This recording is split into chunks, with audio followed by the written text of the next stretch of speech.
আপনাদের আমি এখন দেখাবো এই যে ভিডিও করার সময় এই যে ডট গুলো দেওয়া হয়, এই যে এইগুলো দেওয়া হয়, এগুলো কিভাবে আপনারা দেবেন, এই যে এগুলো কিভাবে দেবেন আপনাদের আমি এখনই দেখাচ্ছি। প্রথমে আপনাদের ফোনের প্লে স্টোরটা ওপেন করবেন।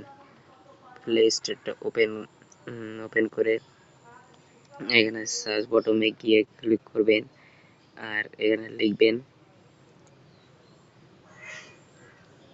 এই যে এখানে লিখবেন এক্স রেকর্ডিং, আর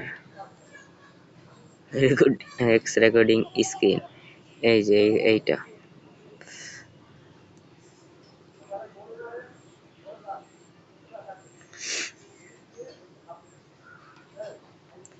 লিখে এটা টাচ করবেন, তো এখানে চলে এসে এই যে এইটা,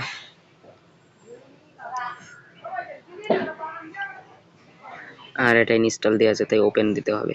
এখান থেকে ওপেন বটনে ক্লিক করবেন।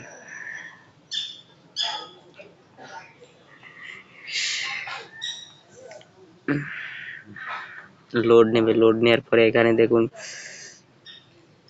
আমাকে এগুলো দিয়ে দেবে, এইগুলো আপনাকে দিয়ে দেবে, এবং এই যে এখান থেকে তবে এখানে স্ক্রিনশট, এটা এখানে স্ক্রিন রেকর্ডিং, এটা আছে ব্রুশ, এই যে যেটা চালাচ্ছে, যেটা দিয়ে এইটা এখন রেকর্ডিং চলতেছে তাই দেখাচ্ছে না।